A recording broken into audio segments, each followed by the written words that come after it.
Hello. I basically want to show you how I created this final illustration using Photoshop to sketch the exploration of this idea of the Cupid shooting these dollar sign shaped balloons, and so this is how I did it. Basically, the sketch was placed in Illustrator, and then the line work was done with the brush tool, and I cleaned up all of those rough lines with a nice clean vector brush stroke. And I used that magenta because it makes the lines easy to see against that sketch. Then I outlined all those strokes, and then I used the pencil tool to change the line endpoints.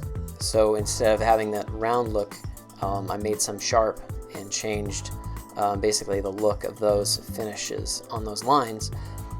Then I united the line groups using the Pathfinder tool, and then the skin color I made it as one group, and the hair is another group. I do that so each one of those groups will be easier.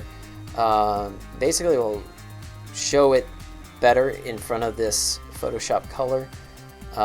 It matches that area of color, and also it's easier to copy and paste into Photoshop.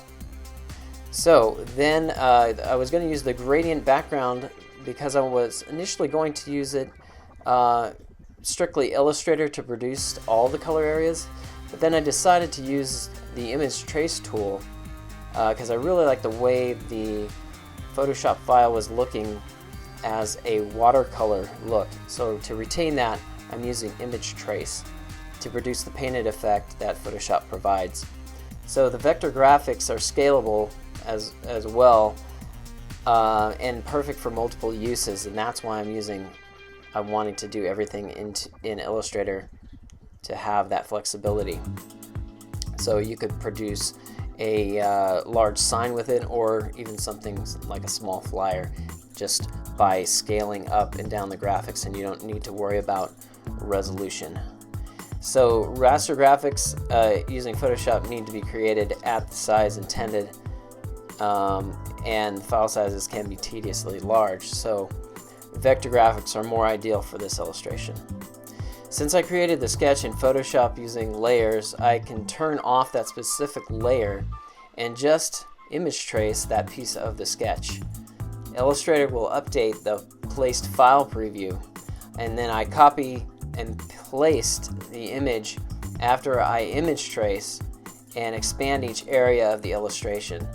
So I can paste in front the same placed image and then go back to Photoshop, hide the layer that was traced, and show the layer that needs to be image traced next. And so just going back and forth between those processes.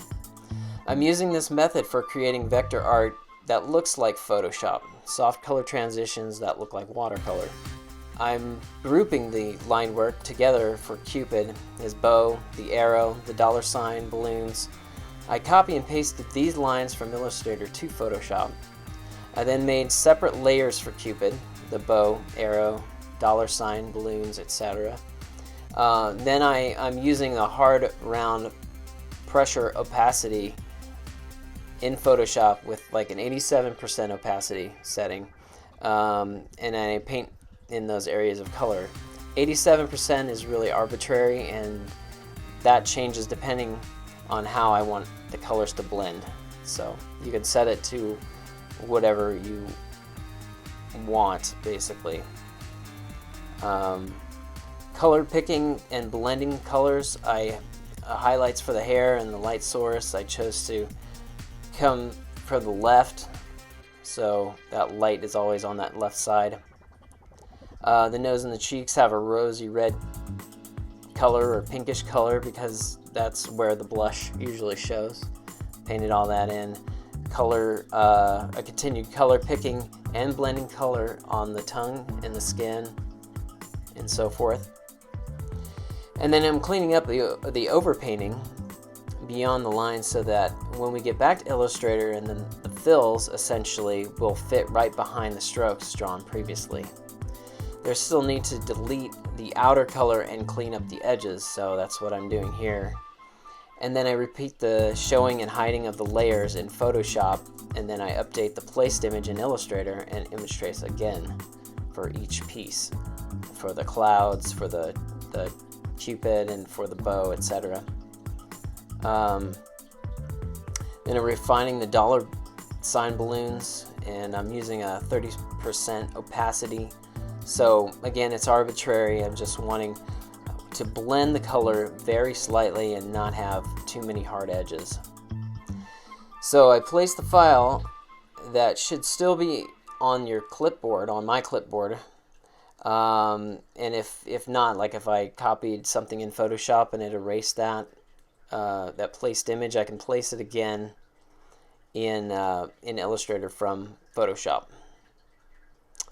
And then I'm cleaning up the outer edges of those dollar sign balloons, and I use the sky color in that image trace so the edges would trace blue and not white to achieve a softer effect when placed on the sky, I previously traced earlier. And then the image trace preset I'm using is High Fidelity Photo. The last effect I wanted to add to Cupid was a warm light from the left and give him an angelic highlight. I offset a copy of the line work in Photoshop using overlay, and I image trace that and clean up the remaining lines. So there's a lot of back and forth between Photoshop and Illustrator. Anyway, thanks for watching. I hope you got something from this video, and make sure to leave me a comment down below. Let me know if it helped you or not, or if you have any questions. And also, if you like this video, please give me a like and share it with your friends. And if you really like the video, go ahead and subscribe to my channel. I appreciate it. Thanks for watching.